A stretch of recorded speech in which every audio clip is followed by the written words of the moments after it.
Well, looks like the 8-speed just blew up.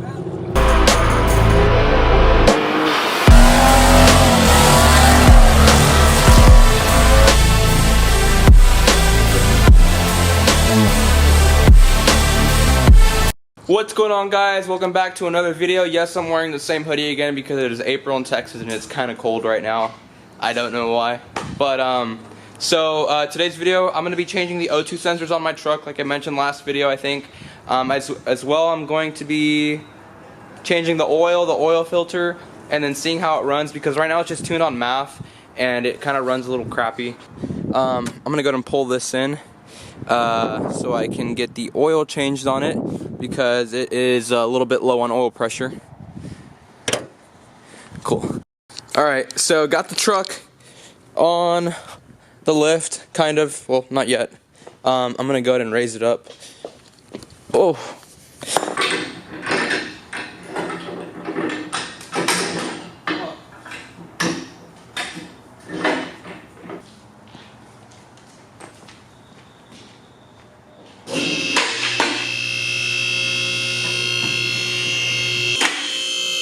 And I haven't been underneath. Never mind.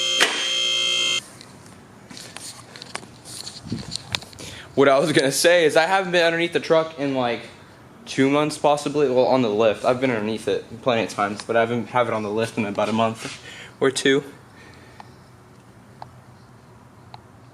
So here's the O2 sensor. That's most likely burnt up. And then the other one's on the turbo manifold, which is all the way up there. And you can see my exhaust dump right here, which goes through the kind of through the fender, and actually the wheel does not touch when you go full crank. It just barely, it doesn't even touch it. It's perfect, and then it doesn't rattle or anything. It's got just enough clearance. That's what I'm using for my turbo manifold. It's a Texas Speed long tube header that goes into a Y pipe for Texas Speed. Their Y pipe they offer, I guess. And I added a flex joint here, and then this is off of a 6.0 liter Super Duty that I cut off, that I found in the scrap pile, and it's like almost perfectly bent for a turbo application for this truck. So I designed this whole kit by myself, except the manifold. I bought it off Dirty Dingo, and I'll put the link right here for the manifold. I did not really like it. It's okay, but they could have done better. But it's not designed for this truck either way. It looks like parts just arrived. So let's get this done. Thank you, sir. You too. Only use the original stuff. Never use anything else, kids.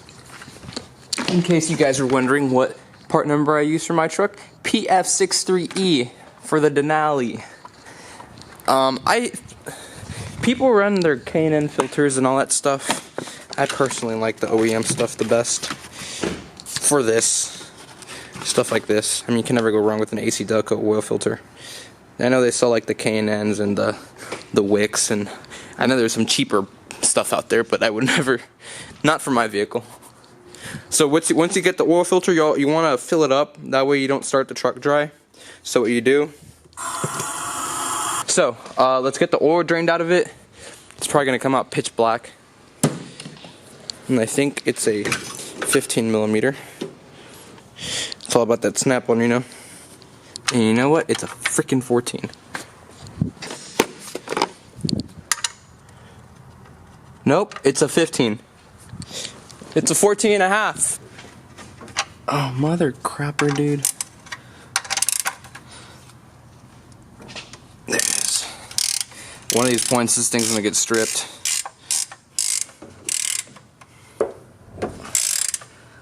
Let's see if I can get this bolt off without getting any oil on my hand or on the camera. Ooh, it's loose. Ooh.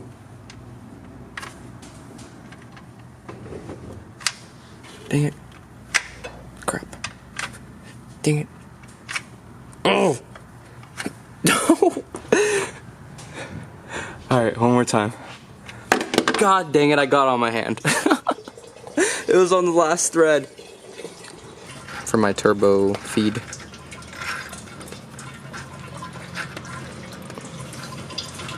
Well, I have made a mess once again. We're doing the thermostat delete, but I spilled it everywhere. I mean, I got this pretty situated. I put it in a little can here, but this is all over the place. I'm gonna stick a rag in there to absorb some of the water. It's gonna spill though, but it's fine. Oh no. This part is so expensive at the dealer, this thermostat. It is so expensive. I think it's like $100. Stupid ridiculous. I've already broken 2. But I will no longer need one because I'm gonna be deleting it. This part right here, you twist it off. This little thing goes hinged on. You can see it has little tabs. It kind of goes like that. And it's spring loaded through this spring and another spring that flew off, I don't know where. But you just push down on it, twist it, and you will have a thermostat delete. Pretty cool. So now, hopefully that'll fix my overheating issue at high RPM. Okay, so as you can see, I put silicone on here a while back just to make sure it didn't leak, and it didn't. There is coolant all over the bottom of the truck.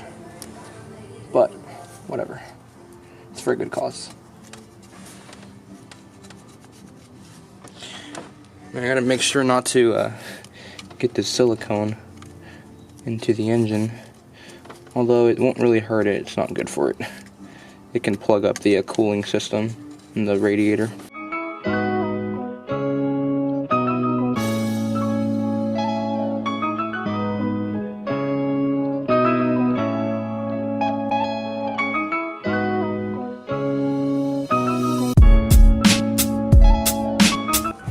I wiped down the housing area on the engine side.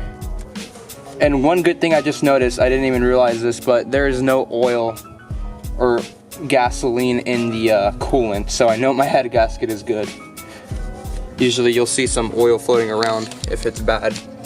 But went ahead and got that cleaned off. So now I'm gonna put RTV, and I'm actually gonna clean this off a little bit too.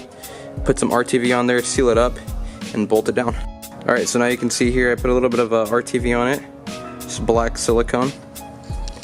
And I'm gonna go ahead and push it down.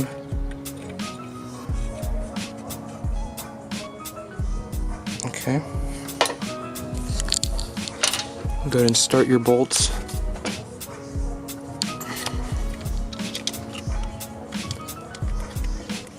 Always hand start your bolts because you don't want to strip out aluminum especially. But you do you.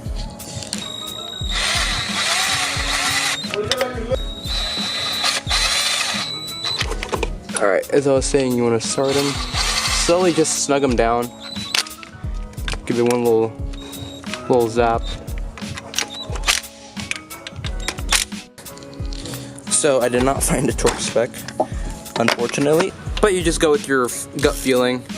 Obviously you don't want to go too tight and break something. Like, I think that's actually perfect right there. Now I don't know what torque spec that is from my hand, but it is tight. And I don't think it's gonna leak. Just like that, you have your thermostat delete. I filled up the truck with oil, put the O2 sensors on, and we're pretty much good to go. Just gotta top off the coolant once it warms up. I think it's full, but I'm gonna take a coolant with me, a little coolant jug. We're gonna go drive it, see how it runs with the O2 sensors on there, new oil. Gonna run it through the whole tank, fill it up with gas, go get it a little washed up because it is a little dirty. But I'm just gonna make sure I don't have any tools in the bay because I love to do that apparently, leave tools in the engine bay. Oh, look. Okay, then boom, ready to go. And my camera's about to die, so I'm gonna charge it and we'll be on our way. Alright, we are currently sitting at the stoplight right now. I've been driving it for maybe like 20 minutes, not too sure. But the coolant temps are perfect. It is 185 right now, slowly climbing because I'm set at dead stop. I removed the thermostat and it really helped out the truck. Yeah, so we're gonna do that, see how low I can get the temps. So I'm gonna just drive it easily, just normal driving, see if I can get the temps down to 175. Well, I'm trying to get a good test drive, but everyone seems to be driving today when you definitely have a stay-at-home order. 177. Even on the actual gauge on the truck, the top left gauge up here, it even came down a little bit. So we're 176. Driving it smooth. I'm doing 75, 1500 RPM. It's doing really good. 174. It's already met my goal. Let's see if we can hit 160. This guy just passed me hauling ass. But we got intake, or temperature's 170. Let's see if we can catch up to him slowly but surely without getting too hot. Oh, 168. 168. I'm sure his coolant temp's like at 220.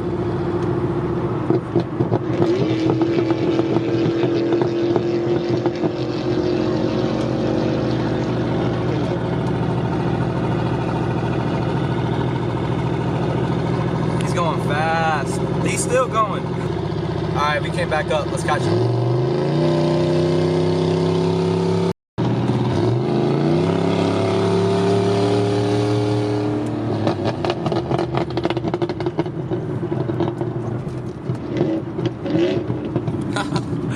Put mine in neutral.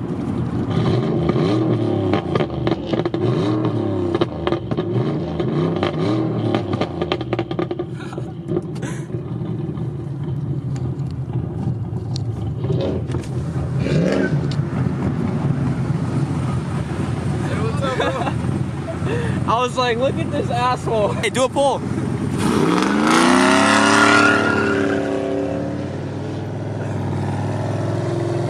Okay, we have arrived at the car wash. Did really good on the test drive. One issue I do have to address is this keeps rubbing on the hood, so I have to cut a bigger hole.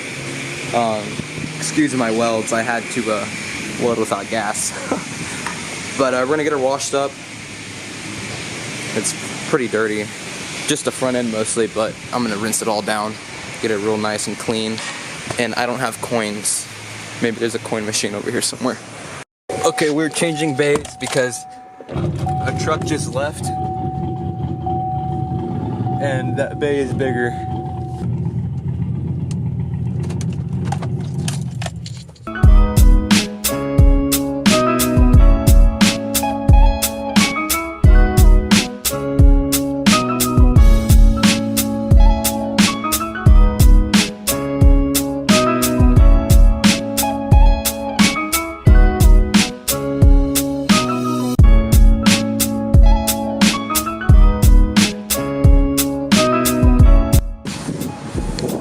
Alright, so we got the truck washed up. You can see behind me it's basically a mirror now, besides getting it buffed up. I think I'm gonna do the buff in the next couple videos. I still gotta buff my Raptor too. And I still gotta change the tires in the front on this one, but I wanna smoke these out before I change them out because I wanna get a cool video. But as you can see, the clear coat's in pretty much pristine condition. It just needs a little buff, and I need to add some type of heat shield here before it cooks the paint.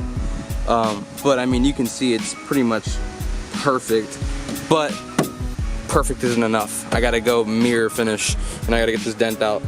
Here is the truck all cleaned up, nice and clean, washed up. There's a little boat ramp over here that I parked it at to take some photos for the Instagram. You guys were wondering what type of rock lights I got. I just have 2 rock lights per wheel well in each wheel well, and I also have the RGBs. I have 1 in each wheel well and as well 2 on the side, so it glows all on the bottom. I also got some LEDs up in the grill. You really can't see them right now. They're really dim. You see them more at night, but if I get up really close, you can kind of see them.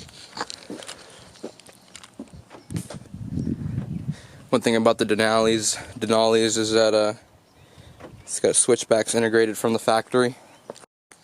Alright guys, thanks for tuning in today. I'm gonna go ahead and head out of here. If you guys liked the video, comment, subscribe, like the video, let me know. let me know what you want me to do with the truck too, because I got so many things I want to do with it still. I mean, like small things, not like change the engine again, but you know, like maybe put tow mirrors on it, which I think I won't do because it's a 1500. Maybe color match the grill black, make the full front end black. I'm still gonna do the headlights with the RGB kit. I might I want to put the door handles from the Cadillac on the truck, the switchback ones. Got to get some more stickers for my company. Maybe more rock lights. I'm for sure gonna add more white rock lights. I'm gonna add 2 in the front, or 3. Yeah, 3 in the front, 3 in the back, and then 3 along each side. And the harness, the harness is already set up for more rock lights. I just gotta add them. Like I already have fuses and little pigtails already ready for them. So, yeah. Alright guys, thanks for watching. Like, comment, subscribe down below. I'm gonna have more content coming out. Hopefully next video we'll get these tires mounted. We'll smoke these tires possibly. I gotta redo my exhaust a little bit, do some other stuff to it. I mean, it's a project truck, so you know, you never finish on a project truck. I still gotta put the fuel system in it. Like, I gotta drop the tank. There's still more work to be done, but it's drivable. I'm happy with it. I'm been able to drive it every day, you know. I really missed it, so it's honestly like a blessing being able to be behind the wheel again, because I was just tired of driving a stock truck. And I haven't put money in the Raptor because I've been putting money in this, even though it's just been sitting. Like, I've been buying exhaust for it, wheels. I've been color matching the truck while it's been sitting. Just random things that you guys didn't see, or a lot of people didn't realize because it's just been sitting. So, with that being said, like, comment, subscribe down below. I'll see you guys in the next one. Well, looks like the 8-speed transmission just took its last hit. 67,000 miles later. I give it a good, what's it called? I'll give it a good rating. It definitely held up a bunch of pulls, but it didn't hold up to the small amount of boost I was pushing through it right now. So, yeah. Next part, building the trans. Good thing I have, or either put a used one in it, a good used. But we'll see what we do in the next video. I'll see you guys later.